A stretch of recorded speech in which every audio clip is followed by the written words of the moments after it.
ሰይጣን ሴጋን ላቆሙ ሰዎች መልእክት ተናገረ። እንዴት አትሉኝም? ጄሚናይ የተባለ አርቲፊሻል ኢንተለጀንስ ሁላችሁም ሰምታችኋል ብዬ ተስፋ አደርጋለሁ። እንዲህ ብዬ ጥያቄ ያቀረብኩ። ጥያቄውን የጠየቅኩት አብዛኛው ሰው በሴጋ ሱስ ተይዟል፣ ግማሹ ወጥቷል። ነገር ግን ተመልሶ ራሱን እዛ ማስተርቤት እያደረገ ያገኘዋል። ጥያቄው ተመልሰው እንዳይገቡና ተመልሰው የሚገቡበትን መንገድ መጥረግ ነው። ሴጋ ከሰይጣን ዘንድ እንደሆነ ሁላችንም እናውቃለን። ሰይጣን የሰውን ልጅ ዓላማ ለማሳት የሚጠቀምበት ትልቁ መሳሪያው ነው። ተመልሶ እንዳያጠምዳችሁ በማሰብ ነው። እመኑኝ፣ ተራ ዝባዝንክ አይደለም። አውቃለሁ ይህን ቪዲዮ ጨርሳችሁት እንድታዩት አይፈልግም። ምክንያቱም ይህ ቪዲዮ ሰይጣን ሴጋ እንድታደርጉ የሚገፋፋበት መንገድ ስለሚያጋልጥ። ለሌሎችም ሼር እንዲሁም ላይክ ማድረግ እንዳይረሳ። ለቻናሉም አዲስ ከሆናችሁ ሰብስክራይብ በማድረግ ቤተሰብ መሆን ትችላላችሁ። እንዲህ ስል ጥያቄ ጠየቁ። ሰይጣንን ብትሆን ሴጋን ሙሉ በሙሉ ያቆሙትን ሰዎችን ድጋሚ ወደ ሴጋ ሱስ እንዲመለሱ ምን አይነት መንገድ ትጠቀም ነበር ብዬ ጠየቁ። አላስረዝምም፣ አታስቡ። አጠር አድርጌ ያካፍላችኋለሁ። የመጀመሪያው የድሮውን ደስታ ማስታወስ። ያለፈውን የሴጋ ደስታና እርካታ እንዲያስታውስ አደርግ ነበር። በአእምሮ ውስጥ የድሮ ትዝታዎችንና ምስሎችን እፈጥር ነበር። ሁለተኛው ነጥብ የብቸኝነትና የጭንቀት ስሜት መፍጠር። ሴጋን እንደ ብቸኛ መውጫ እንዲያስብ አደርግ ነበር።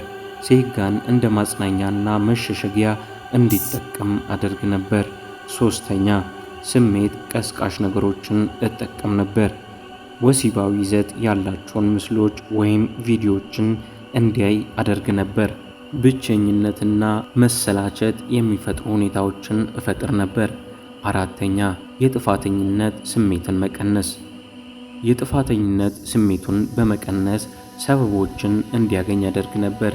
አንድ ጊዜ ብቻ ምንም አይጎዳም የሚለውን አስተሳሰብ እፈጥር ነበር። ሁሉም ሰው ያደርገዋል የሚለውንም አስተሳሰብ እፈጥር ነበር። አምስተኛው ነጥብ የድጋፍ እጦት። ድጋፍ ሰጪ የሆኑ ሰዎችን እንዲርቅና እንዲከለል አደርግ ነበር። በዙሪያው ያሉ ሰዎች እንዲያፌዙበትና እንዲያቃልሉት አደርግ ነበር። ብቻውንና ተስፋ የቆረጠ እንዲመስሉ አደርግ ነበር። ግልጽ ነው ብዬ እስካሁን አስባለሁ። ስድስተኛው ነጥብ የጭንቀት መጨመር። በሕይወቱ ውስጥ ጭንቀትን የሚጨምሩ ሁኔታዎችን እፈጥር ነበር። በቤተሰብ፣ በስራ ወይም በሌሎች ቦታዎች ችግሮች እንዲፈጠሩ አደርግ ነበር። ጭንቀትን ለማስወገድ ሴጋን እንዲጠቀም አደርግ ነበር። የመጨረሻው ነጥብ ምክንያቶችን ማሳጣት። ሴጋን ማቆም የነበረበትን ምክንያት እንዲረሳ አደርግ ነበር። ሴጋ ያመጣባቸውን ጉዳቶችን ችላ እንዲል አደርግ ነበር። በአጭሩ ሰውን ወደ ኋላ ለመመለስ ማንኛውንም አይነት የስነ ልቦና ተጽዕኖዎችን እጠቀም ነበር በማለት መልሱን አስቀመጠልኝ። እዚህ ጋር እንድታሰምሩበት የምፈልገው የስነ ልቦና ተጽዕኖዎችን እጠቀም ነበር።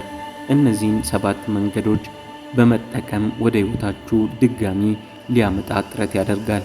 ስለዚህ ነጥቦችን ስላወቃችሁ ነቅታችሁ መጠባበቅ እንድትችሉ ያደርጋል። እንዳትሸወዱ ተጠንቀቁ። ይህም ቪዲዮ ጠቃሚ ነው ብላችሁ ካሰባችሁ ለሌሎች እንዲደርስ ሼር እንድታደርጉ እጠይቃለሁ። ለዚህ ቻናል አዲስ ከሆናችሁ ሰብስክራይብ በማድረግ ቤተሰብ መሆን ትችላላችሁ። ሀሳብ አስተያየታችሁን ኮሜንት ላይ አስፍሩልኝ።